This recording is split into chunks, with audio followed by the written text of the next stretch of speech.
Boa tarde. Eu gostaria de dar as boas-vindas a todos aqueles que participam e assistem a essa mesa de comunicação de número 15 do 4º Congresso da Sociedade Brasileira de Filosofia da Educação, que neste ano de 2022 tem por tema geral Política e Filosofia na Escola, a urgência do pensamento. Ela é coordenada pela Faculdade de Educação da Universidade de São Paulo. Nossa mesa de hoje é composta pelo professor Juliano Perosa, do Instituto Federal do Paraná, que juntamente com a sua orientanda iniciação científica Isabela Corso Antunes, submeteram o trabalho intitulado Paulo Freire, Pedagogia da Indignação e da Tolerância contra a Barbárie. Essa comunicação será apresentada pelo professor Juliano Perosa. Na sequência, nós teremos a apresentação da comunicação, a presença da escuta como passagem e modulação do território educacional, por o doutorando Paulo Ricardo Bettencourt, da Faculdade de Educação da Universidade de São Paulo. Na sequência, o mestrando Rafael Lopes Batista, da Universidade Estadual do Mato Grosso do Sul, apresentará a comunicação Resistência à Cultura do Déficit de Atenção, contribuições de Christoph Turk. Por fim, eu, Renata Coeto de Souza, farei a apresentação do trabalho Mindfulness e Pedagogias Crítico-Emancipatórias. Atualmente, eu sou doutoranda da Simon Fraser University, no Canadá. Eu passo agora, então, a palavra ao professor Juliano Perosa. Boas-vindas, professor. Olá, obrigado, Renata, aos demais participantes da mesa aqui. Só vou registrar o tempo no celular para me organizar. Temos 20 minutos, né? Bem, então eu sou o Juliano, né, juntamente com a Isabela, a gente tem um projeto aqui no Instituto Federal do Paraná, no campus de Irati, que problematiza a noção de direitos humanos e o pensamento de Paulo Freire, né, Educação em Direitos Humanos e Paulo Freire. E quando tomamos conhecimento desse congresso, né, de Filosofia da Educação da SOFIE, nós nos perguntamos, né, dentro dessa área temática sobre educação e barbárie, né, o tema da barbárie, o que nós poderíamos discutir. Então, a gente fez um recorte nesse projeto que a gente tem, né, para tentar elaborar uma breve reflexão sobre a barbárie, né, Paulo Freire, a perspectiva da pedagogia da indignação e a pedagogia da tolerância contra a barbárie, né? E por que o tema da barbárie chamou tanto a atenção, né? Porque a gente tem percebido que nos últimos anos no Brasil parece que certas atitudes, certos atos, certos acontecimentos bárbaros vêm se tornando recorrentes, né? Principalmente do ponto de vista, né, das relações de conflitos políticos e conflitos ideológicos, né? A gente viu, né, há poucos meses o fato que aconteceu na festa de aniversário, ainda o ato foi gravado aqui em Foz do Iguaçu, onde um bolsonarista entra atirando a queima-roupa no aniversariante, né, junto com a sua família, simplesmente por desavença e discordância política ideológica. Coincidentemente, né, nesse momento agora que está discutindo esse tema, a gente há 2 horas aqui, a mídia veiculou que um ato bárbaro acabou de acontecer em Mato Grosso, em que duas pessoas que trabalhavam juntas, né, discutiram sobre política e novamente o bolsonarista matou o petista e com requintes de crueldade, querendo decapitá-lo depois da morte. Então, isso é um estado de barbárie. A gente se pergunta, né, a que ponto nós chegamos para estarmos nessas circunstâncias, né, de profunda indiferença em relação ao ser humano e, ao mesmo tempo, de violência explícita e naturalização dessas atitudes, né? Por isso que eu acho que o tema da barbárie a palavra barbárie é algo que nos provoca a refletir sobre essas circunstâncias. E recentemente também, ontem, né, ontem a gente teve a felicidade de termos a discussão do professor Bernardo Chalot discutindo esse tema no Congresso, que escreveu justamente um livro sobre essa temática, educação ou barbárie, né?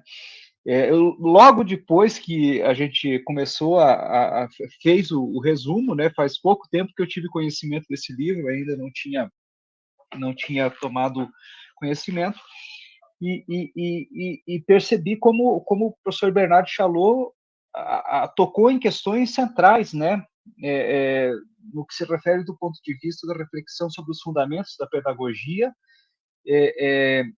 e a produção da barbárie, né?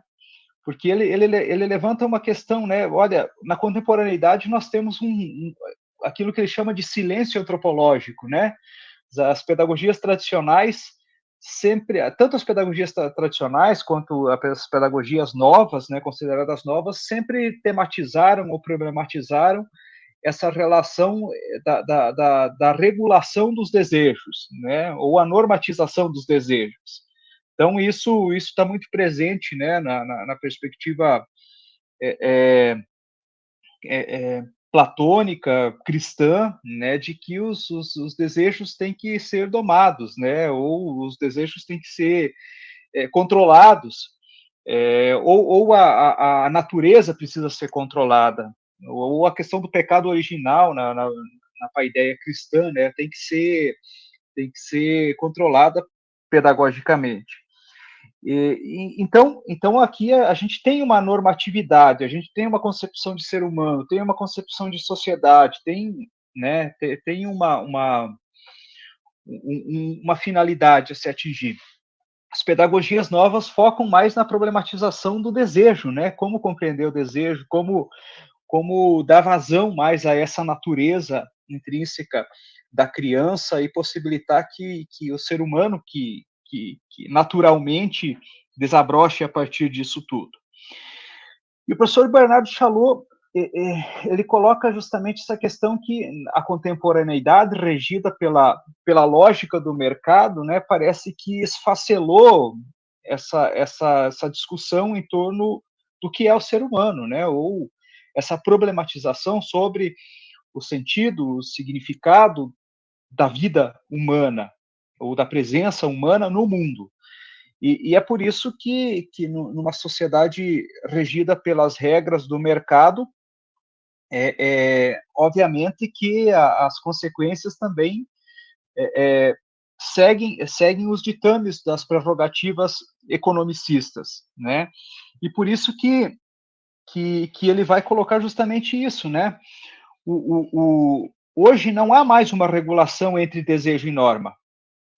E isso fica a critério do mercado, né? O sonho de toda criança é se tornar o Neymar, se tornar a Anitta, é ficar famoso, é ganhar dinheiro.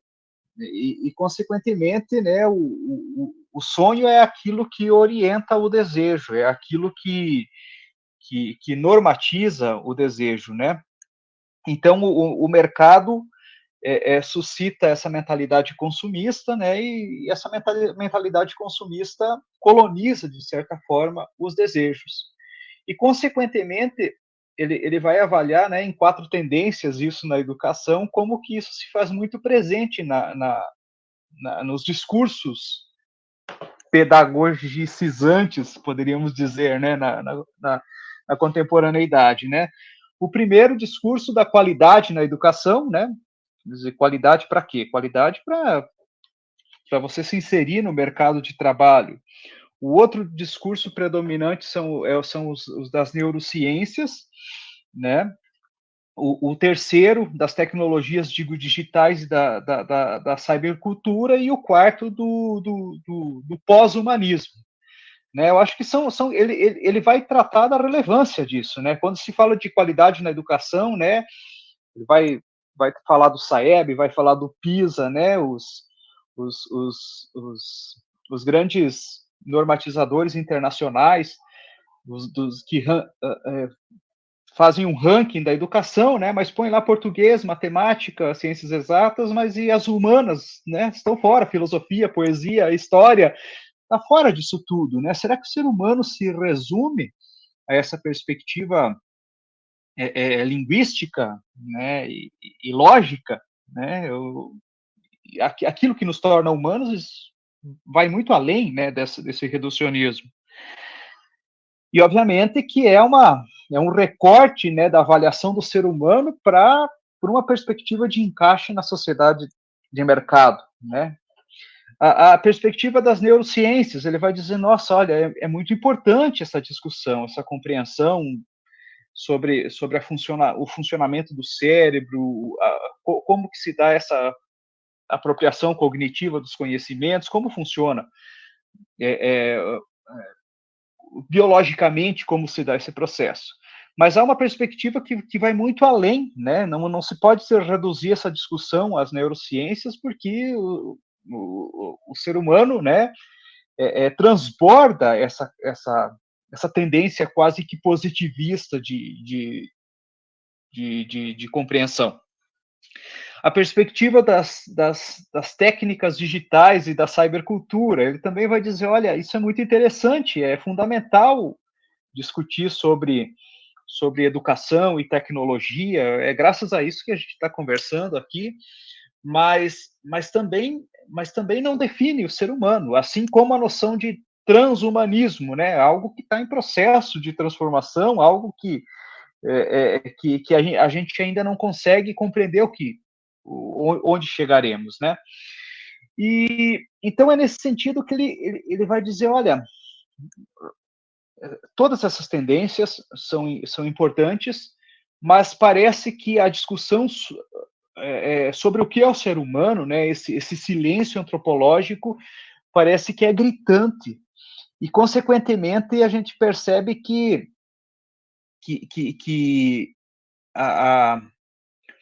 esse vazio, né, é o que permite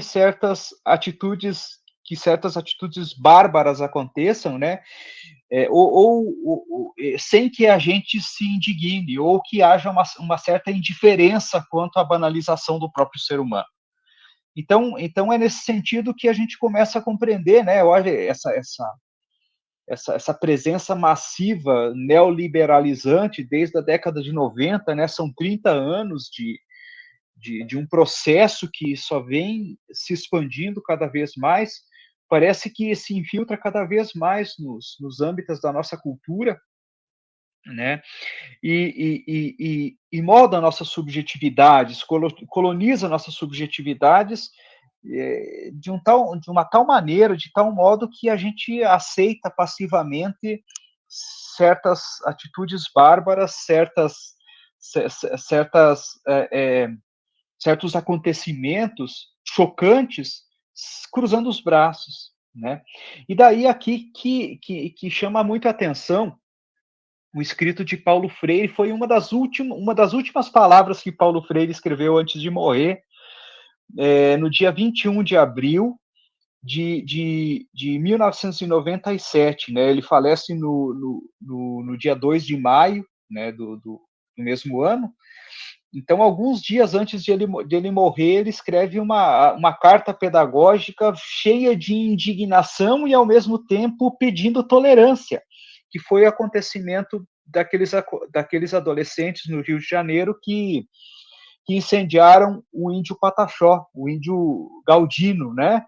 Então, foi um evento chocante. Ele estava dormindo com um cobertor e os adolescentes, voltando de uma festa, simplesmente jogaram gasolina, o álcool, sobre o seu próprio corpo e atearam fogo, né? Foi chocante, a mídia veiculou muito aquela época, e isso chamou muito a atenção de Freire, e tanto que uma das últimas coisas que ele escreveu na vida foi justamente tentando problematizar aquilo que ele chama de licenciosidade, né? Essa permissividade que faz com que um ser humano trate outro ser humano como um simples objeto, né? Que não tem algum valor. ele vai colocar, inclusive, como prefácio dessa carta que está na Pedagogia da Indignação. Tem um pedaço da carta que está na Pedagogia da Indignação, organizado pela professora Anitta, e outra que está aqui na Pedagogia da Tolerância, né? E ele vai dizer: a mim me dá pena e preocupação quando convivo com famílias que experimentam a tirania da liberdade, em que as crianças podem tudo, gritar, riscam as paredes, ameaçam visitas em face da autoridade complacente dos pais que se pensam ainda campeões de liberdade, né?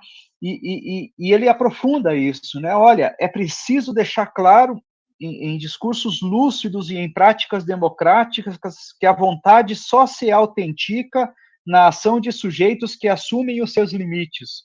A vontade ilimitada é a vontade despótica, negadora de outras vontades e rigorosamente de si mesma. É a vontade ilícita dos donos do mundo que, egoístas, arbitrários, só se veem a si mesmos. Então, nessa carta aqui, que é o título da obra Pedagogia da Indignação, sugerido pela sua segunda esposa, a professora Anitta, né, que organizou essa coletânea, ele não usa a palavra indignação, mas em várias outras cartas ele usa a expressão a justa raiva, a justa ira, de expressar, né, essa denúncia contra essas atitudes que desumanizam, né? E a barbárie é justamente isso, né? Barbárie é quando um grupo, uma cultura vê a si mesmo como a única e exclusiva e que ataca a outra como se fosse uma ameaça ou que não fosse o ser humano. Descaracteriza a outra cultura como portadora de humanidade. Então, é nesse sentido que a pedagogia da indignação, da justa ira, da justa raiva, é um grito pela dignidade humana presente em todas as culturas, né? É uma atitude de não aceitar a indiferença, de não cruzar os braços, de não ficar passivo diante dessa banalização, dessa barbárie que muitas vezes se institucionaliza, né? Em discursos de autoridades aí que banalizam a oposição como se devesse ser aniquilada, né? E ao mesmo tempo ele sugere, né? Olha, contra essa vontade despótica, contra essa liberdade despótica, ele sugere, né, a disciplina da vontade, a disciplina dos desejos, o bem-estar que resulta na prática necessária, às vezes difícil de ser cumprida, mas que deveria ser cumprida. Então, aqui ele parece bem tradicional, né? A disciplina dos desejos. E tem um texto na Pedagogia dos Sonhos Possíveis que é uma das únicas expressões que ele usa em todo o seu pensamento, né? Se a gente for pegar tudo que o Freire escreveu ou disse, que ele usa a primeira expressão que se chama Pedagogia dos Desejos, né? É um dos textos, últimos textos que ele escreve na década de 90 também, né? Em todos os contextos, nas ações, em maneiras de falar, interesso-me por encontrar formas de criar um contexto que as pessoas que vivem nas ruas possam reconhecer os seus anseios e os seus desejos. Interesso-me pela criação de uma pedagogia do desejo. E aqui está muito próximo do que a tese central do professor Bernard Chalot, que ele coloca nesse livro, Educação ou Barbárie, né? Esse desejo submisso às regras do mercado, né, a normatização mercadológica, ele fica um desejo despótico, né, um desejo colonizado pela concorrência, pela dominação, pela subjugação do outro ser humano. E é nesse sentido que o Freire usa essa expressão, né? É preciso uma pedagogia do desejo, não somente no sentido de controle do desejo, de domesticação do desejo, mas de conscientização ou de dar razões aos seus próprios desejos. Aqui ele está falando no contexto, né? Olha, de indiferença ou de fatalismo histórico das pessoas que não se interessam mais por política, né? Então ele diz, olha, não que você seja obrigado a se interessar por política, mas você tem que. Eu enquanto educador, eu devo fazer o educando reconhecer minimamente por que ele não se interessa por isso. né? E por último aqui, né, para falar, né, parece um paradoxo, né, no sentido de falar ao mesmo tempo pedagogia da indignação, da raiva, da ira, e por outro lado, da pedagogia da tolerância. E a tolerância, a gente sabe que sociologicamente, filosoficamente, é um conceito que muita gente tem muito cuidado para discutir, né? Porque, por um lado, a gente se interpreta a tolerância como complacência, como uma doação de alguém que se julga superior em relação a um grupo que é inferiorizado ou inferior, mas o Freire vai dizer que há o sentido positivo da tolerância, né? O sentido de convivência com o diferente, de aceitação do diferente, que é a continuidade dessa carta, né? Porque ele estava se dirigindo justamente a essa liberdade despótica de adolescentes que se acham no direito de queimar uma pessoa simplesmente porque ela está na rua. E daí ele vai dizer, é uma atitude extremamente bárbara porque é intolerante, né? Porque não aceita o diferente. E ele usa essa expressão, né? Ele adjetiva a noção de tolerância como a tolerância virtuosa, a tolerância genuína, né? Que não exige de mim que concorde com aquele ou aquela com quem tolero, mas também não me pede que o estime ou estime. Eu tenho que respeitar o diferente, os seus sonhos, as suas ideias, as suas opções, os seus gostos, e não negá-lo só porque é diferente. Eu aprendo com o diferente. Então, a tolerância enquanto uma atitude virtuosa, enquanto um pré-requisito fundamental para a convivência com aqueles que são diferentes. Não se trata de uma tolerância passiva, portanto, mas uma tolerância ativa, que relaciona, que se correlaciona dialeticamente com a atitude de indignação contra toda e qualquer forma de desumanização, de negação daquilo que ele chama da nossa vocação antropológica, vocação ontológica para ser mais. Fechei os 20 minutos, desculpa, teria mais coisas para discutir, mas você rigoroso com o tempo dos colegas e das colegas. Obrigado. Agradecemos ao professor Júlio Perosa pela sua apresentação.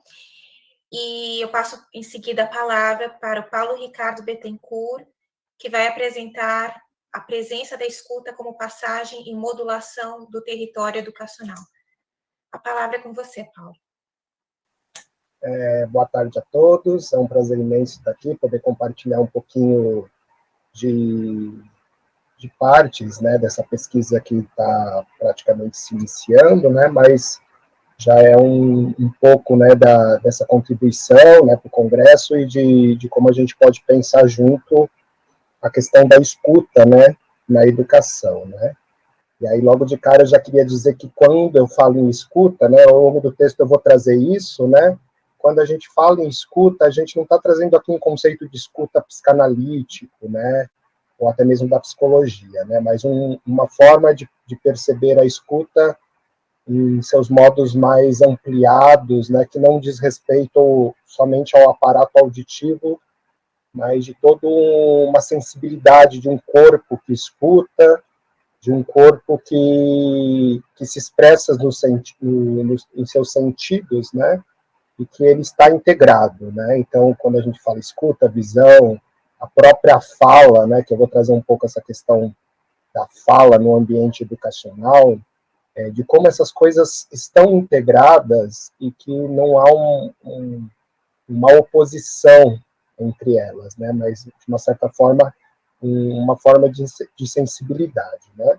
Então, eu trago essa importância, né, da presença da escuta como a passagem, né, como algo que cria um processo de passagem, de modulação nesse território educacional, que já está posto, muitas vezes tão rígido, né, nessas formas de pensamento, nas suas práticas de pedagogia, e para a gente pensar do ponto de vista mais filosófico, né, ele não se dirige exatamente a um campo, né, mas é uma perspectiva mais filosófica, que é onde eu estou inserido no doutorado da FEUSP, para a gente pensar um pouquinho essa questão do território educacional, né?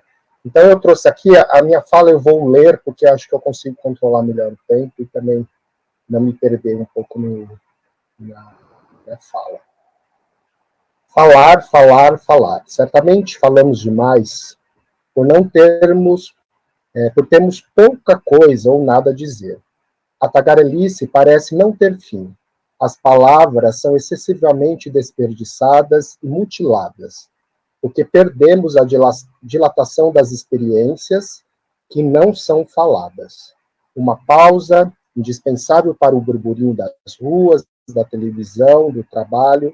Passamos então a permitir que o tempo, através de nós, gere palavras vivas. Agora, em cada palavra dita, um rasgo é feito. Essa é uma citação do Amaury Ferreira, que é um filósofo do livro Singularidades Criadoras, de 2014. Os diferentes espaços educacionais com os quais se estabelece contato são permeados por encontros que se misturam e bifurcam em diferentes tramas. São experiências corpóreas e incorpóreas que criam uma ambientação de múltiplas trocas, tanto humana quanto inumana, que vão mobilizando e produzindo modulações a partir deste comungar estranho. Tais incômodos e transformações não deixam de ser efetuações desses encontros e agenciamentos pelos quais os territórios educacionais vêm sendo atravessados no transcorrer das décadas. Apesar de todo o movimento e empenho nas últimas décadas para pensar tais transformações por meio de novas imagens do pensamento que não sejam dogmáticas, as pesquisas em educação, majoritariamente, ainda se debruçam sobre problemas, metodologias, procedimentos e finalidades que acabam por insistir em respostas e aplicações supostamente redentoras. São campos onde a linguagem se faz ardilosamente e funciona a partir de palavras de ordem. A fala não cria conversações, e sim imperativos circunscritos em determinado regime de verdade. Nesse sentido, pode-se afirmar que o gesto é pobre e não cria estados de afecção que permitiriam outras perspectivas temporais para descristianizar o pensamento educacional, por um que, abre aspas, despedaça as verdades e queima todos os seus sonhos de transcendência.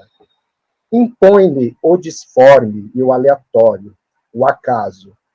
Não dá esperanças de redenção, nem fornece promissórias de felicidade. Fecha aspas, Coraza, 2002, página 21. Ao pensar na perspectiva que envolve a oratória como parte fundante de uma determinada didática educacional ao longo dos séculos, o professor, o pesquisador e outros sujeitos da educação acabam fazendo da chamada arte e ato de falar uma estratégia que acaba por reiterar os mecanismos de verdade e linhas duras deste território educacional. Em um abecedário de Gilles Deleuze, de 1997, na letra P de professor, em entrevista conduzida por Claire Pernet, o filósofo é claro em dizer, abre aspas, adoro aulas, é uma maneira de falar, mas odeio falar. Para mim, falar é uma atividade. E nas conferências, temos de falar antes, depois, etc. Fecha aspas. Logo em seguida, Deleuze fala do tipo de aula magistral que acontecia nas universidades e discorre sobre duas concepções de aula. A primeira, como aquela que gera reações no público, produzindo interrupções para perguntas e respostas. A segunda, chamada de magistral, a do professor que fala. Neste contexto, ele diz, abre aspas, sempre usei a segunda, a concepção dita magistral.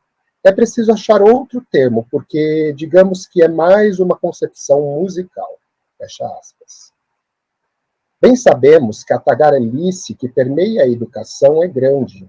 Quanto mais se fala, mais se apresenta esse vazio, um vazio de sentido.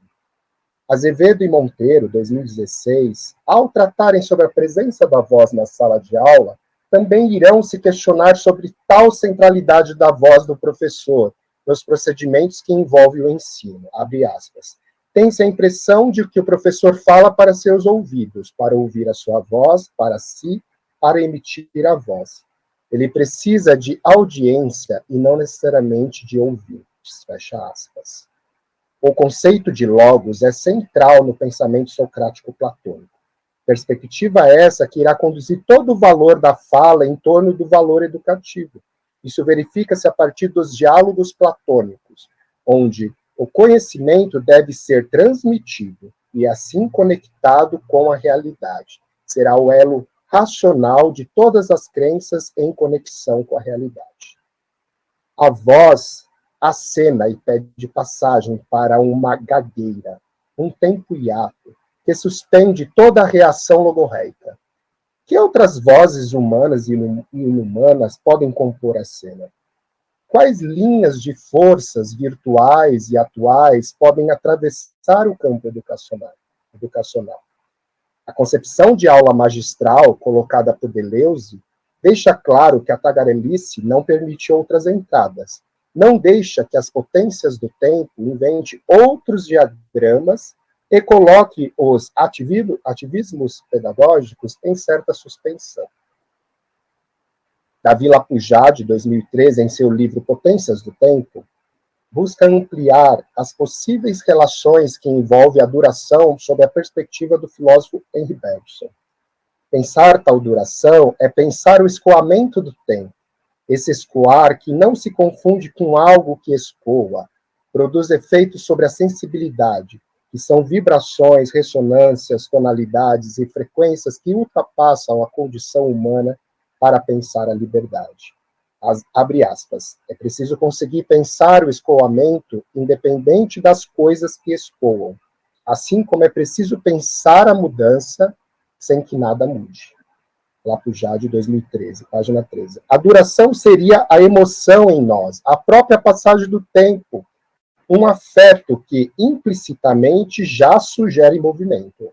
Abre aspas. É um movimento virtual, mas real, os movimentos atuais que se realizam no mundo. Fecha aspas. E que não diz respeito meramente ao sujeito, e sim ao puro devir, à experimentação. Essa relação com o tempo possibilita novas posturas e se fazem necessárias para um jogo de experimentação e afirmação de outras realidades. Christian Vince, 2018, ao estudar sobre tal termo na filosofia de Deleuze e de Guattari, vai apontar para novos contornos do vitalismo que o termo vai ganhando ao se encontrar com o pensamento espinosista. Sendo assim, a experimentação como arte das composições ganha nova espessura no pensamento destes filósofos.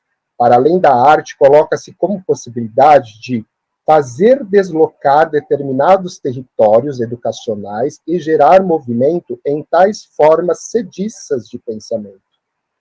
Nesse cenário verborrágico, começa-se pelo meio.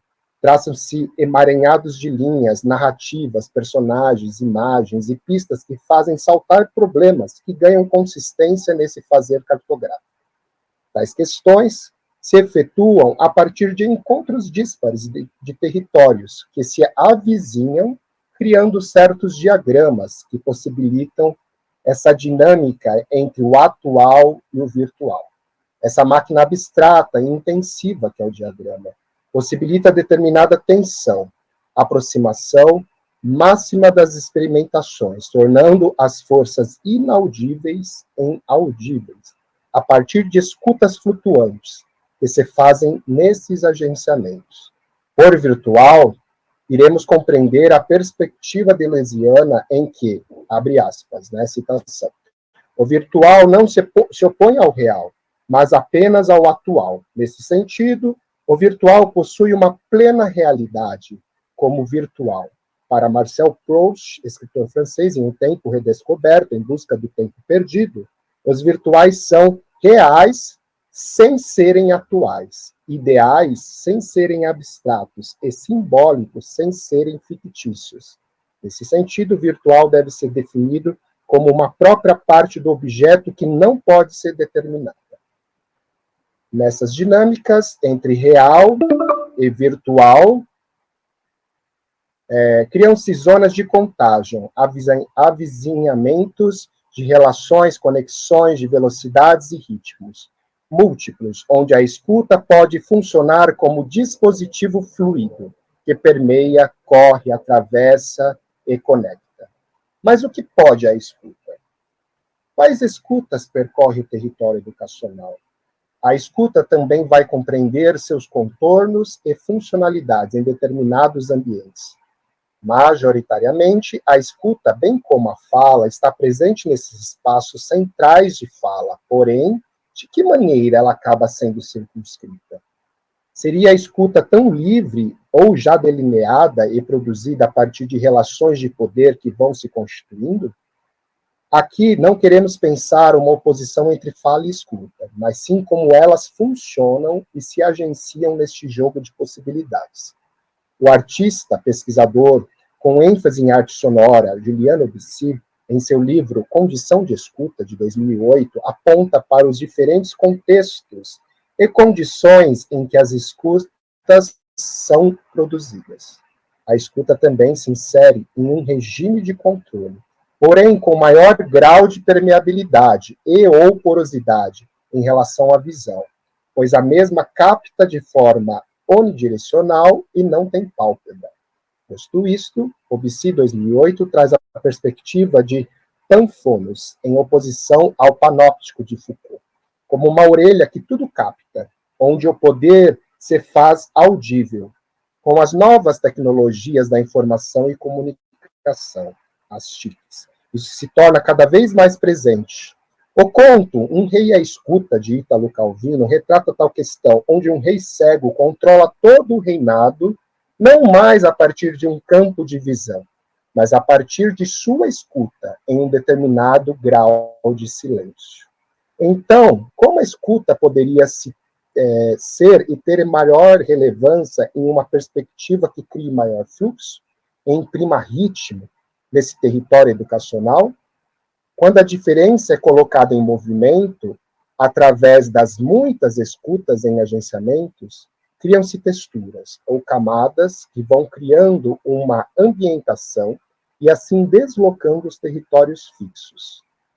Juliano Bissi, neste mesmo trabalho, também aponta para um componente de biopotência da escuta, uma escuta que se torna máquina de guerra e dispositivo de enfrentamento e de invenção de outras escutas e, consequentemente, outros modos de fala. Para pensar um pouco essa questão que envolve a relação entre fala, voz, tempo e escuta, a artista Meredith Monk, de Nova York, 1942, conhecida por suas experimentações vocais inusitadas, nos convoca a deslizar nesse território. Meredith desenvolve diversos trabalhos, e mesmo quando trabalha com imagens e teatro, ela diz pensar em termos musicais, inventa suas obras na sutil fronteira entre essas linguagens. Nesse sentido, um desafio se constitui, pois rompe com as perspectivas tradicionais em torno da concepção de determinadas linguagens artísticas e subverte as relações entre espaço e tempo. Storoli, 2017. Em uma das falas de Monk sobre suas obras, ela diz, citação, sempre pensei na voz como uma linguagem em si mesma. Então, se escuto o idioma inglês ao mesmo tempo em que escuto o som da voz, penso nisso como duas linguagens. Se eu uso a linguagem verbal nas composições, ela é uma textura sonora, tanto quanto um texto. Se eu uso um texto, ele vai ser muito simples e estará lá tanto pelo som quanto pelo seu significado. E também acho que a música em si mesma é um meio muito evocativo e muito aberto. E eu não gosto da ideia de que as pessoas precisam trabalhar através do filtro da linguagem. É uma citação de um trabalho de Brandes, citando o trabalho de Monk, de Meredith Monk. Assim, abre-se a possibilidade de pensar uma escuta onde nossos ouvidos são literalmente arrancados de uma escuta reduzida e entrar em relação com um corpo intensivo, intensivo, uma escuta que desliza e faz o território móvel, uma atemporalidade em prol da duração, escutas em fluxo, onde o significado é o menos importante. Então, finalizo aqui. Eu acho que já deu meus 20 minutos. Depois, nas discussões, eu mostro um vídeo da Meredith Monk, só para a gente ter uma ideia do que ela trabalha do ponto de vista artístico, assim, de usar a voz, fazendo esse contraponto e que traz essa sensibilidade em relação à escuta. E eu posso trazer o vídeo. Mas é isso. Obrigado pela escuta de todos. Agradeço ao Paulo pela sua apresentação. Então, eu passo agora a palavra para o Rafael Lopes Batista, que vai apresentar o trabalho Resistência à Cultura do Déficit de Atenção, Contribuições de Christoph Turk. Eu espero que eu tenha pronunciado o nome do filósofo corretamente. A palavra é sua. Bom, então, boa tarde a todos e todas novamente, né? Agradecer a Sofia, aos organizadores, pela possibilidade de participar do evento, né? Do evento como esse, né? De repercussão, inclusive, internacional. E, assim, eu vou começar pelo começo, né? A gente não tem muita, então, assim... O Turk, ele é um autor já conhecido no Brasil, mas não tão conhecido assim, né? Então, eu vou tentar aqui fazer uma pequena, muito rápida biografia dele mesmo, bem rápido, para depois a gente seguir com a parte mais teórica, né? E vou ficar aqui cuidando do tempo também, que às vezes eu me empolgo na fala, né? Acabo passando. Mas você pronunciou certo sim, né? Os alemães pronunciam Turk, né? Mas eu gosto de falar Turk mesmo, Christoph Turk. Mas os alemães falam Turk, né? Mas eu vou levar aqui como Turk, Christoph Turk. Bom, então assim, né? Vamos lá. Como é que nasce essa minha pesquisa, né? Essa investigação de levar para o mestrado, né? As contribuições desse pensador para o que ele chama de cultura do déficit de atenção, né? Bom, então, assim, acho que como todo mestrando, doutorando, né, bem sabe, a pesquisa se inicia a partir de um problema, né? E o meu problema, no caso, se iniciou de uma questão bastante prática, né? Eu me formei em 2019, me formei em filosofia, e em 2020 eu entrei na sala de aula como professor já, né? E, assim, fiz estágio na faculdade, tudo. Mas quando você está no dia a dia na escola, né, você tem um impacto maior de como realmente a coisa funciona ali no cotidiano, né? É muito diferente do estágio. E aí, principalmente a gente, né, que trabalha com filosofia, é quase inescapável você fugir a textos, né? Você tem que ler textos. Você tem que ler, você tem que escrever. E há uma certa valorização, assim, eu, pelo menos, gosto muito de tentar sempre ler os autores clássicos, né? E você percebe uma dificuldade muito grande dos estudantes de ler, se concentrar na leitura, né? Para eles, né, no ensino médio, que é o meu contexto, ler 2 parágrafos que seja, e não nem é texto de filósofo, né? A gente, manual, né? O manual mesmo, o livro didático, para eles é uma coisa assim extenuante, cansativa, chata, né? E eu fui percebendo que aquilo era uma coisa assim, não era de um ou outro, né? Era meio que geral. Raras eram as exceções, né? E eu fui parando para pensar, mas será que sempre foi assim, né? Não é possível. Por quê, né? Tem alguma coisa de errado aí. E aí eu fui procurando material, né? Fui pesquisando algumas coisas, e aí eu me deparo com um artigo de um professor lá da UFSCar, professor... Não vou lembrar o primeiro nome dele agora, eu lembro do sobrenome, Zuin. O sobrenome dele é Zuin. E aí ele tinha um artigo lá que se baseava, né, a fundamentação teórica desse artigo era o Christoph Turk, e aí surgia ali nesse artigo o conceito de distração concentrada. Distração concentrada. Parece paradoxal, né? Aliás, é paradoxal, distração, mas concentrada. E, através desse conceito, então, ali começou a abrir meu olho para essa coisa da dificuldade de leitura, de atenção, de concentração dos alunos nessas atividades aparentemente chatas, né? Aparentemente tediantes. Aí eu falei, pô, vou atrás desse cara, né? Vou atrás do Christoph Turk. Então, esse é o primeiro passo. A minha pesquisa aí, né? O meu problema, ele começa aí, né? Em sala de aula, vendo essa dificuldade de concentração, de atenção, de se concentrar, de ler texto, de ler de forma enriquecedora, significativa os textos e qualquer coisa do tipo, né? Porque depois tem isso, né? A gente vai percebendo que não é só na nossa matéria, não é só na filosofia. Isso vale para qualquer tipo de outros textos, né? Inclusive Charges, eles têm uma certa recusa, inclusive, de ler e tentar interpretar Charges, né? Então isso foi me incomodando bastante. E aí eu fui pesquisar isso e aí me deparei com o Christoph Türk, né? Bom, e aí, então, quem que é o Türk, né? Ele é um filósofo alemão, nasce em 1949, né? Ele ainda é vivo, é um filósofo vivo ainda. E ele estuda lá na Alemanha teologia e filosofia, né? Começa os estudos dele tanto no campo teológico quanto no campo filosófico. E aí ele herda, ele se dedica às leituras, né? Daquela galera lá da escola de Frankfurt, né? Então, Adorno, Horkheimer e Marcuse, né? Mas principalmente Adorno e Horkheimer. E outros filósofos, né? Mas ele meio que, digamos assim, se filia a essa tradição da teoria crítica da sociedade, ou que alguns chamam de escola de Frankfurt, né?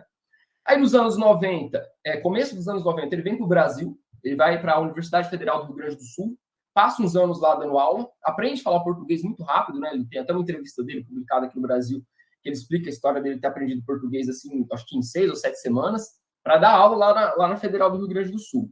E ele passa um tempo aqui no Brasil e aprende a falar o português bem e tal.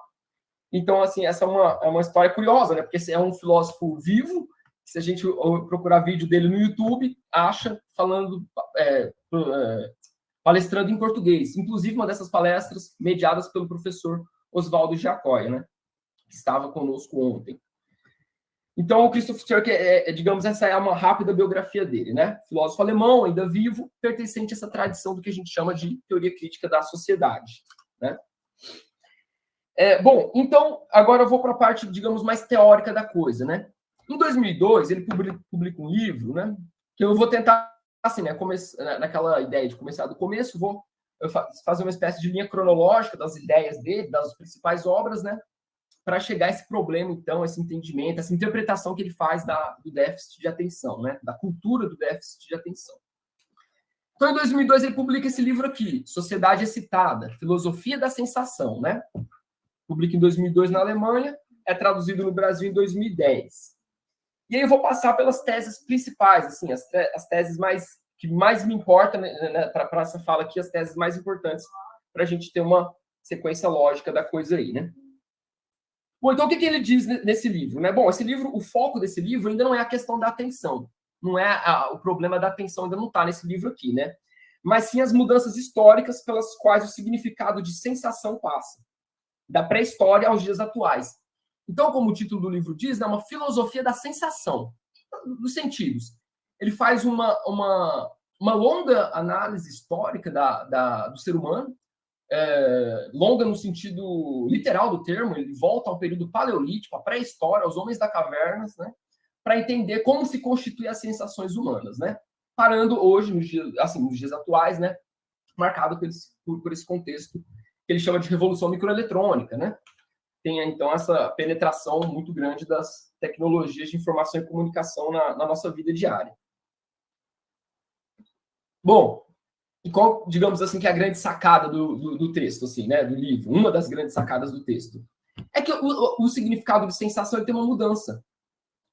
Ele tem um significado inicial lá na pré-história, ele remetia ao que causava choque, ao que causava espanto, né? Ao que causava uma excitação muito grande no organismo, no indivíduo, né? Isso lá na pré-história. Ou seja, esse choque, esse trauma, né?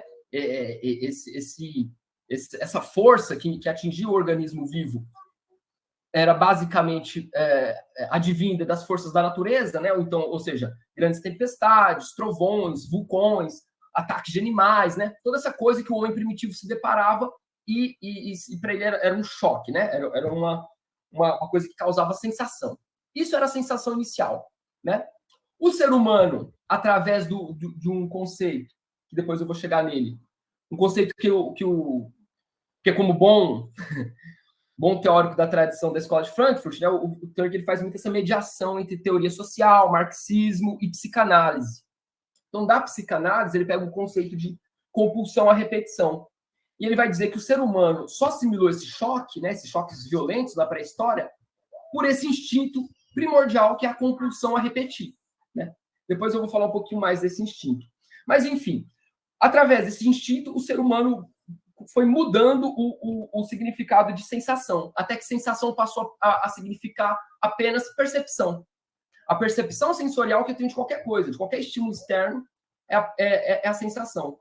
Então, perceba, a sensação não é mais o estímulo em si, aliás, o objeto em si, mas a percepção que eu tenho dele, né? E aí, quando a gente... eu estou fazendo aqui um grande resumo, né? Que faz isso passando por vários momentos da história humana ali, né? Ele vai dizer que nos dias contemporâneos, nos dias atuais, aquele significado de sensação lá da pré-história, ele volta. Porque agora o que causa a sensação não é mais a percepção de qualquer estímulo externo, mas a sensação é o próprio chamativo, né? A sensação é aquilo que chama, que é espetacular, que é brilhante, que é sensacionalista, né? Daí a palavra sensacionalista, né? É o que causa sensação, né? Então, uma das sacadas importantes do livro é essa, né? O significado pelo qual passa o conceito de sensação ao longo da história, né? Bom, e quais são as conclusões que ele tira disso, né? Então, uma que eu já mencionei um pouco, né? De mera percepção de qualquer estímulo externo, sensação passa a significar aquilo próprio que causa a sensação, o objeto espetacular em si. O objeto em si é a sensação, né? Essa é uma das conclusões.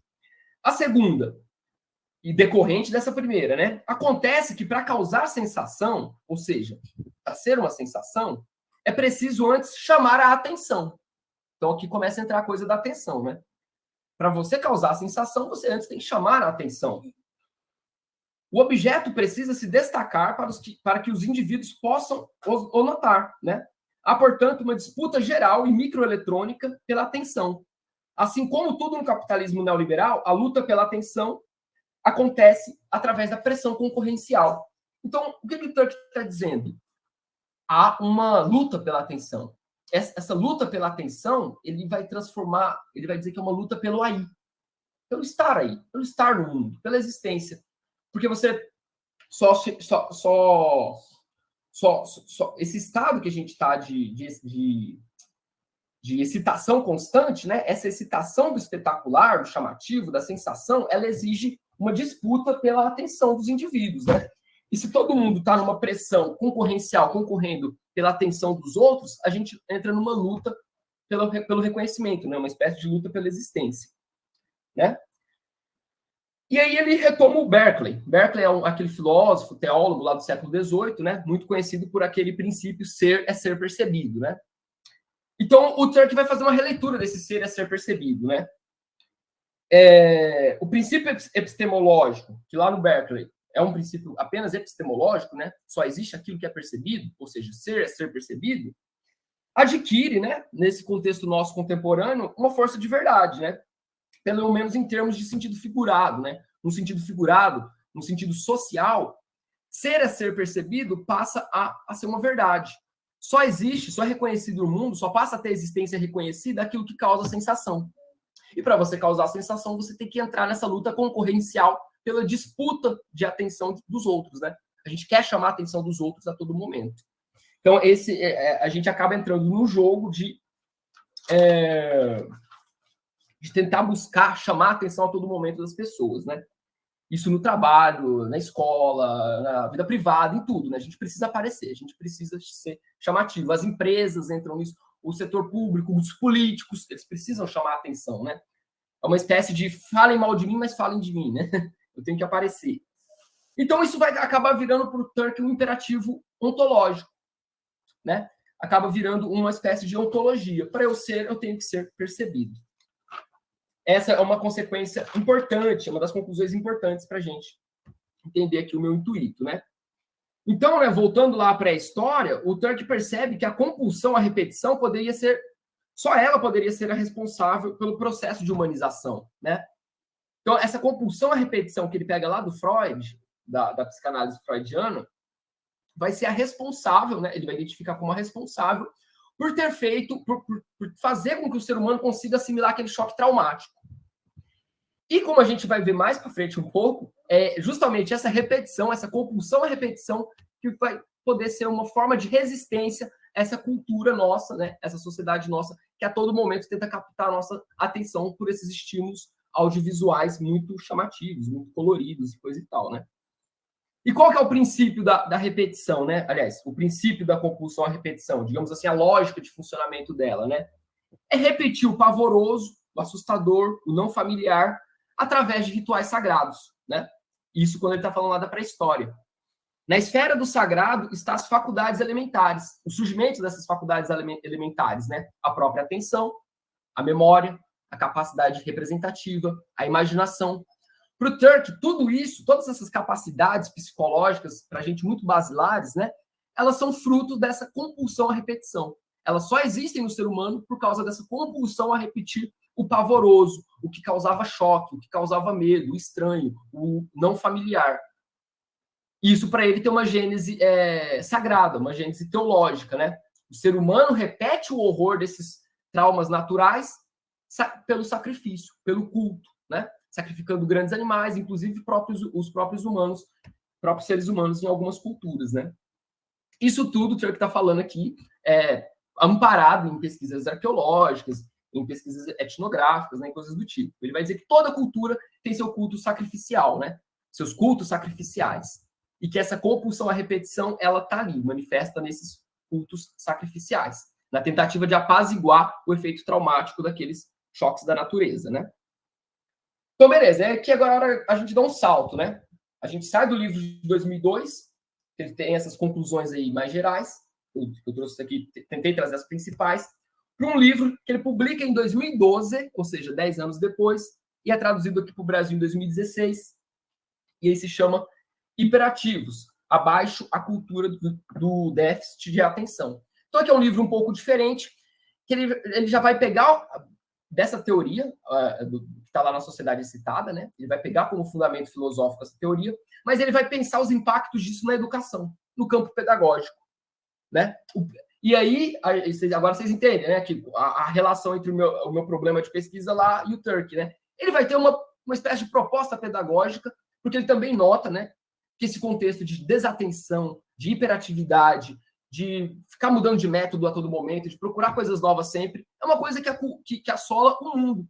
Não é o Brasil, não é a Alemanha, não é a China, não é os Estados Unidos, né?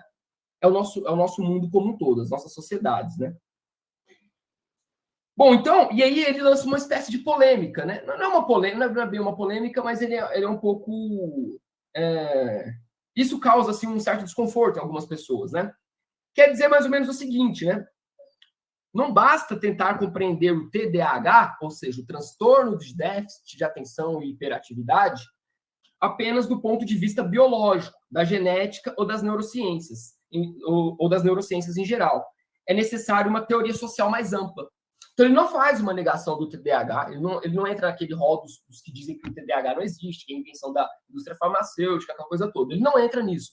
Mas ele vai dizer que essas explicações biológicas, genéticas, da neurociência, elas têm alguns pontos cegos, né?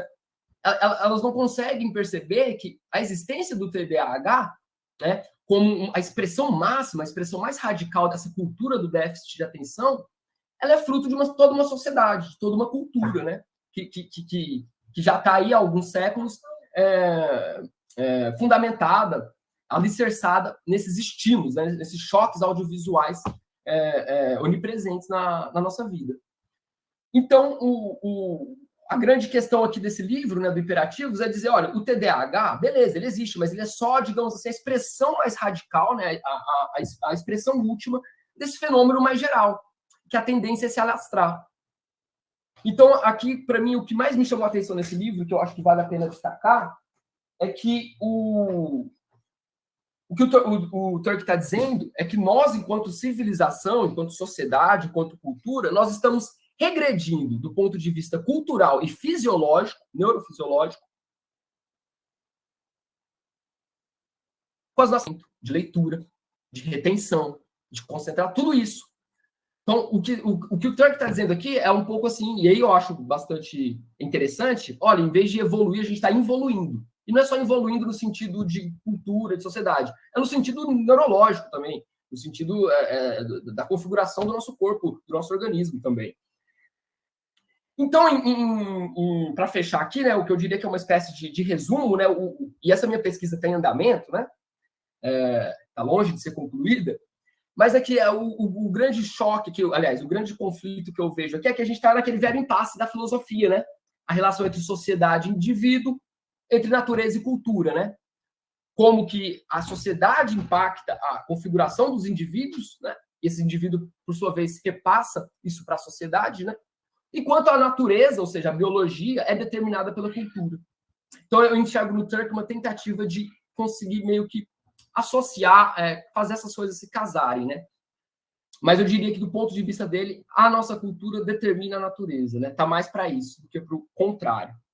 E aí, só para fechar agora de verdade, entra na questão dos estudos rituais, né? Que tá no título do meu trabalho. Aliás, está lá no meu resumo, né?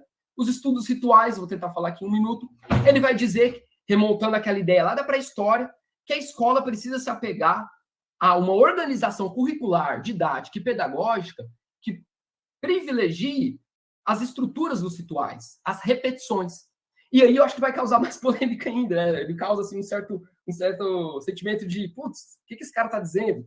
Porque ele está dizendo, olha, o que a gente precisa de fato é repetir. Então, aqueles exercícios que parecem repetitivos, chatos, né, maçantes, para a criança que está nesse meio tecnológico, em volta de tudo isso é necessário para ela, né? Então, algumas pessoas, não é o meu caso, mas algumas pessoas fazem uma leitura do Turk dizendo assim, olha, esse cara está querendo uma volta da pedagogia tradicional. Eu diria que não, mas em parte sim. Acho que enxergar na riqueza desses métodos que ele chama de estrutura ritual, né, que tem a repetição como estrutura, como uma fonte de resistência a essa cultura do déficit de atenção, né? E aí, só um minutinho, só queria ler uma passagenzinha que eu acho que é muito esclarecedora mesmo, que acho que resume tudo isso que eu falei aqui para o final. Um segundo, tá? Então, lá no livro Imperativos, na página 95. Essas estruturas, ou seja, as estruturas dos rituais, nunca são destituídas de coerção. Pô-las em prática tem sempre igualmente algo de disciplinar. A famosa questão de Immanuel Kant, como cultiva a liberdade sob a coerção, paira irresoluta acima de todo esforço pedagógico. É justamente a questão-chave dos estudos rituais. Seu negócio é a coerção, que está a serviço do livre desenvolvimento. Nos invólucros rituais da desregulamentação ocorre o contrário. Nele, o livre desenvolvimento está a serviço da coerção. Por isso, há que distinguir entre rituais desregulados e rituais preenchidos, e também não confundir estudos rituais com elogio do ritual, como se meramente se tratasse de outra etiqueta para aquele elogio da disciplina. É inteiramente correto que, sem disciplina, nenhuma aula razoável pode ser levada a cabo. Mas a disciplina como tal não é louvável. Depende de como e com qual finalidade ela é praticada. Tampouco os rituais são bons em si mesmos. Seus primórdios foram até mesmo terríveis. No entanto, sem estruturas rituais, nada de bom se pode esperar da educação e do ensino. O essencial é que elas não funcionem como fim em si mesmas, mas como aparelhos de ginástica da liberdade. É isso, desculpa, acho que eu passei um pouquinho. Muito obrigada, Rafael, pela sua comunicação. E agora eu troco a minha função de coordenadora da mesa para a função de comunicadora, em que eu vou apresentar o trabalho intitulado Mindfulness e Pedagogias Crítico-Emancipatórias.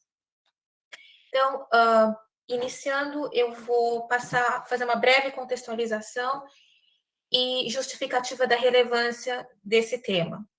Então, aproximadamente 2 anos nessa Faculdade de Educação da Universidade de São Paulo, eu fiz a defesa da minha dissertação de mestrado, os conceitos de mindfulness e suas relações com a educação.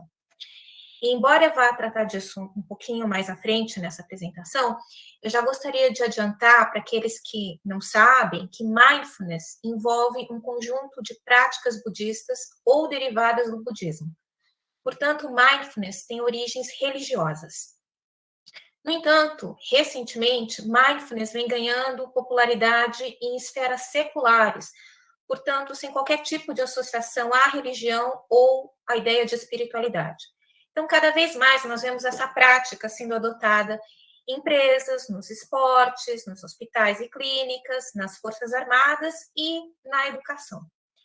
Esse crescimento é chamado na literatura de movimento mindfulness contemporâneo.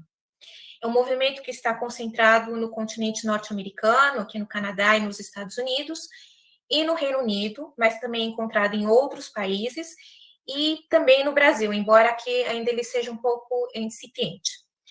Pela minha pesquisa, eu posso afirmar, com uma certa margem de segurança, que existem evidências de paralelismos nos modos de manifestação desse movimento na educação brasileira. Há, naturalmente, necessidade de maiores estudos, principalmente sociológicos, sobretudo pelo aumento do uso de mindfulness nas escolas durante a pandemia, para dar conta dos problemas de saúde que estão afligindo os nossos estudantes. Ou, pelo menos, é isso que vem sendo reportado na mídia. Um dos mais importantes achados na minha pesquisa foi o estudo de 2 acadêmicos israelenses que mapeou os discursos sobre mindfulness na educação a partir de artigos publicados em língua inglesa durante um período de aproximadamente 10 anos. Então, em primeiro lugar, esse estudo indica a existência de uma enorme diversidade e complexidade discursiva em torno de mindfulness na educação. E isto ocorre porque existem diversos conceitos, diversos modelos e variados objetivos de implementação de mindfulness. Um ponto muito importante aqui é a questão conceitual de mindfulness, essa variedade de conceitos de mindfulness e o impacto que ela tem na geração dessa complexidade discursiva.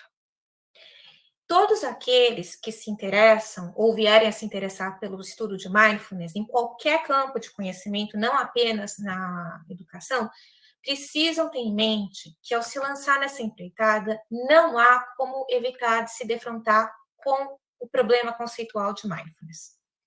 Em primeiro lugar, esse é um problema de tradução. Porque mindfulness é uma palavra inglesa empregada na tradução de determinados termos encontrados na literatura budista tradicional, na língua Pali, no sânscrito, em chinês e em tibetano. É uma palavra que não consegue cobrir todo o campo semântico expresso nestes termos de outras línguas. Em português, mindfulness costuma ser traduzida como atenção plena, embora às vezes a gente também veja traduções como consciência plena e consciência pura. Aqui, para fins dessa apresentação, eu vou usar os termos mindfulness em inglês e atenção plena em português de modo intercambiável. Um segundo aspecto que eu já havia mencionado do problema conceitual é a variedade conceitual. Então, não existe um único conceito de mindfulness, existem vários conceitos de mindfulness que foram sendo forjados, continuam sendo forjados ao longo de 2.500 anos.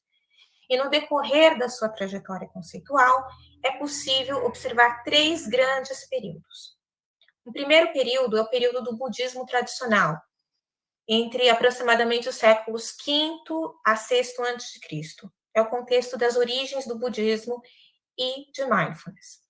Um segundo período é o da modernidade budista, entre o final dos séculos XVIII e início do século XX. É o período de recepção do budismo e de mindfulness no assim chamado Ocidente. E o terceiro período é o período que nós estamos vivendo agora, é o período do movimento mindfulness contemporâneo. Ele teve início nas 2 últimas décadas do século XX, com a reformulação do conceito de mindfulness como uma prática psicológica e terapêutica, portanto, uma prática derivada do budismo. Então, após o mapeamento dos discursos em torno de mindfulness na educação, esse estudo a que eu fiz referência agrupou esses discursos em 2 grandes modalidades. Na primeira modalidade, que é encontrada majoritariamente, mindfulness é enquadrada dentro de um discurso psicológico e implementada na educação via adaptações de intervenções clínicas. E no outro discurso, na outra ponta do espectro discursivo, mindfulness é associada a enquadramentos baseados em suas origens budistas e predominantemente implementada no ensino superior como uma pedagogia contemplativa.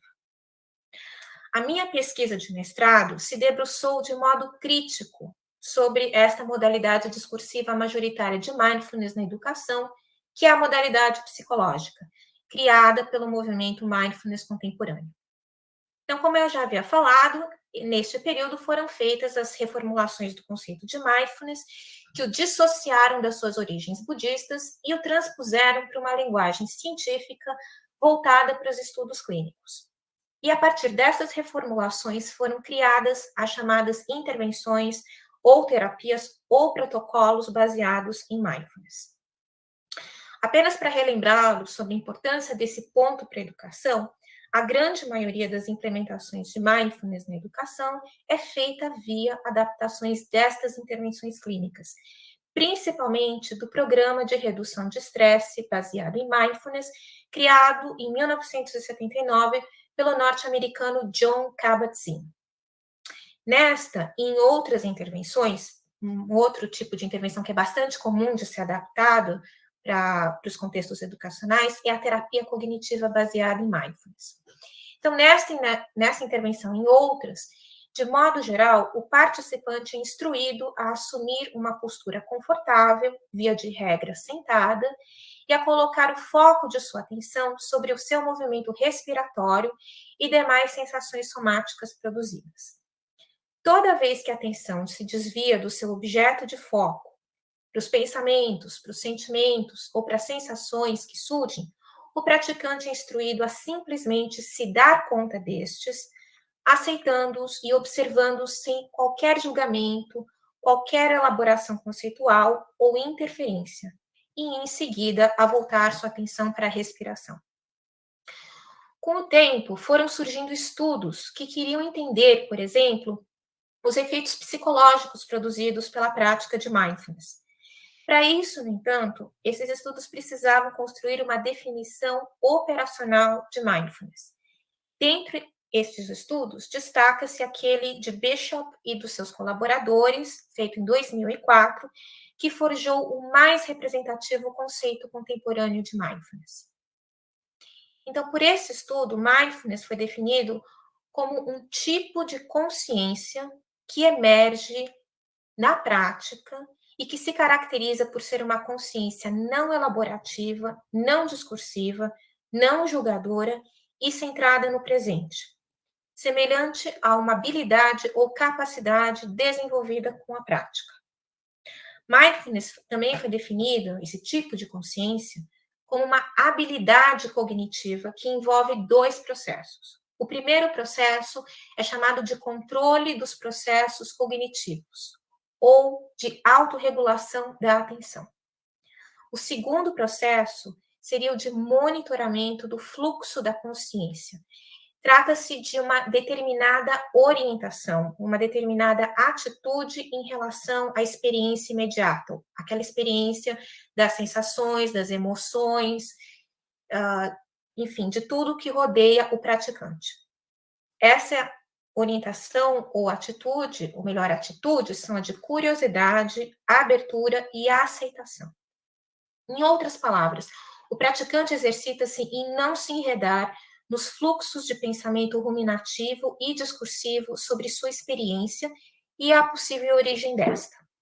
Em vez de observar a experiência pelo filtro das crenças, das suposições, das expectativas e dos desejos, o praticante observa como se ela ocorresse pela primeira vez.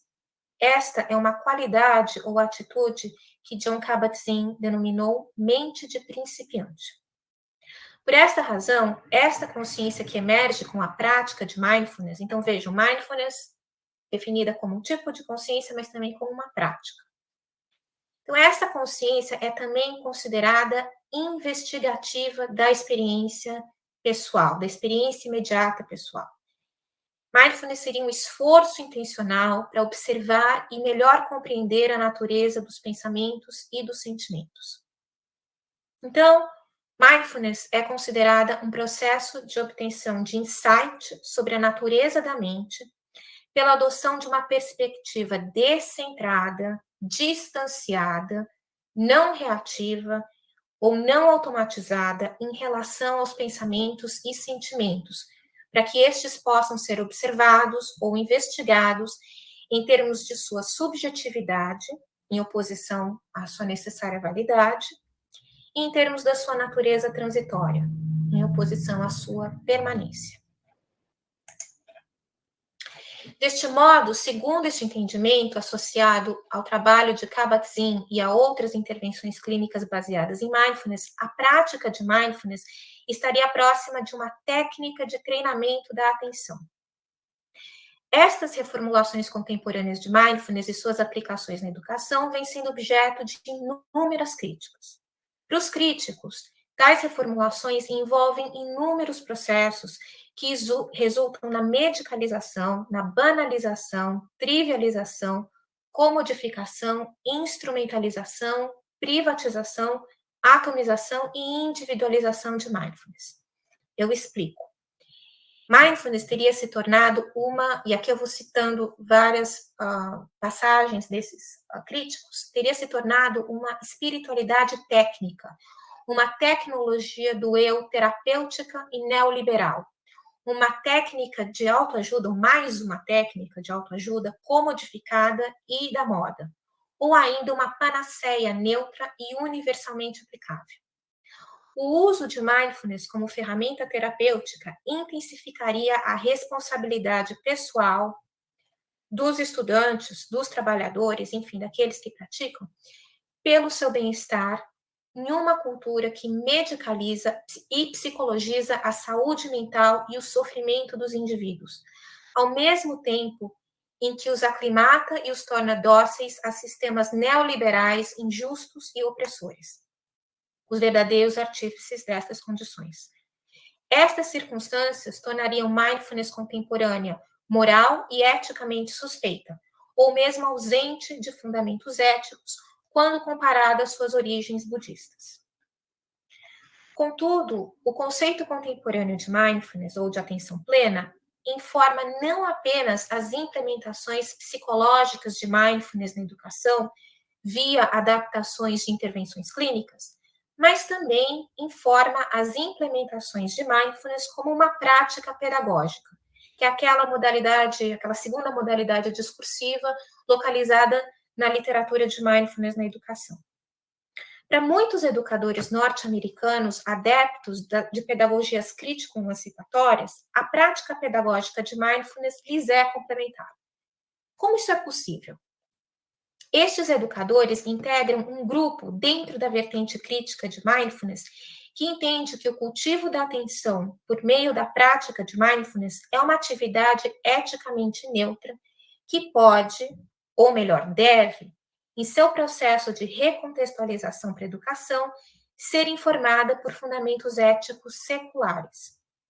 No caso, os fundamentos éticos seriam aqueles presentes na pedagogia crítica enquanto uma teoria da educação que enfatiza o caráter político desta.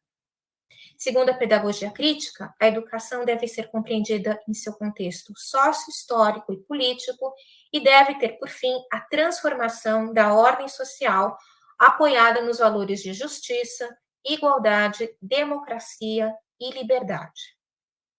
Então, eu vou passar agora a reproduzir alguns destes argumentos em favor da integração da pedagogia crítica e da pedagogia de mindfulness ou da atenção plena. Um desses argumentos é dos estudos de Hyde e Laprate, publicados em 2015. É um argumento que defende que mindfulness pode ser usada para cultivar a consciência e a ação sociais. Então, nesse argumento aqui eu reproduzo, mindfulness e a pedagogia da atenção plena têm o potencial de se tornar críticas no sentido freiriano do ato de conscientização, do processo de desenvolvimento de uma consciência crítica social, começando pela libertação do eu de crenças opressivas e pela praxis, a reflexão e a ação no mundo para torná-lo mais socialmente justo.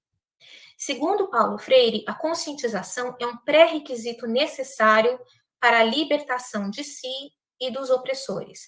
O oprimido não tem consciência do seu poder na história e nem de hospedar o opressor em si. Ou seja, ele não tem consciência da sua postura de aderência ao opressor, aqui são palavras de Paulo Freire, né, e Paulo Freire disse, não queremos dizer com isso que os oprimidos não se saibam oprimidos, não é isso que quer dizer não ter consciência. É o seu conhecimento de si como oprimido que se encontra prejudicado pela imersão em que se acha na realidade opressora. Ao cultivar uma consciência não julgadora, que seria essa consciência de mindfulness, a prática da atenção plena pode conscientizar o indivíduo de sua posição pessoal e social ao colocá-lo em contato com o mundo tal como ele é. Sugere-se que as práticas de mindfulness afastam os praticantes do seu eu conceitual, ou seja, do seu eu narrativo, com enviesamentos e preconceitos, e os põe em contato com o seu eu experiencial, que emerge da experiência sensorial do ambiente externo e interno no presente. A autoinvestigação e a reflexão são necessárias para desvelar e questionar roteiros mentais de longa data que veem os outros diferentes de nós como competição ou como inimigo. Mindfulness complementa a atividade intelectual, ou complementaria a atividade intelectual na filosofia crítica e a atividade empírica na ação e advocacias sociais. Este aqui é um ponto muito importante, que inclusive tratado em outro argumento que eu reproduzo, de Beth Berila, que é o seguinte: não é possível desconstruir a opressão apenas em bases teóricas, tampouco apenas em bases crítico-reflexivas que se apoiam em capacidades cognitivas racionais e lógico-analíticas. Obviamente, devemos nos comprometer com a transformação nos níveis coletivo, social e institucional, mas também devemos nos engajar no nível individual. Como a opressão se insinua em nossas experiências vividas e em nossos eus, é aí que reside parte da tarefa. Felizmente, mindfulness pode nos ajudar a preencher esta lacuna pelo aprofundamento de nossa autoconsciência em um nível corporificado, em um nível corporal. Em vez de vermos padrões de opressão na sociedade que nos cerca, ou mesmo em nossos comportamentos externos, começamos a reconhecer como estes se insinuaram em nossos eus, em nossos corpos e em nossos espíritos. Aprendemos a reconhecer os efeitos em nosso batimento cardíaco acelerado, na nossa raiva, em nossa profunda vergonha ou tristeza. Começamos a reconhecer quando usamos o ataque ou a crítica como um mecanismo de defesa que nos protege das ameaças externas e nos dá algo para focar além da nossa dor. Embora haja um tempo e lugar adequados para o ataque, quando ele é necessário à nossa sobrevivência, uma reflexão mais profunda pode nos revelar que tal comportamento não nos beneficia o tempo todo. Mindfulness nos permite, assim, fazer escolhas mais deliberadas. Então, eu encerro por aqui a minha apresentação, agradeço a atenção de todos, e agora, retomando a minha função de coordenadora desta mesa, reitero meus agradecimentos aos participantes por suas comunicações e àqueles que nos assistem por sua presença, ainda que virtual. E assim dou por encerrada esta mesa 15 do 4º Congresso da Sociedade Brasileira de Filosofia da Educação, que contou com o professor Juliano Perosa, e sua orientanda Isabela Corso Antunes, Paulo Ricardo Bettencourt, Rafael Lopes Batista e Renata Coeto de Souza.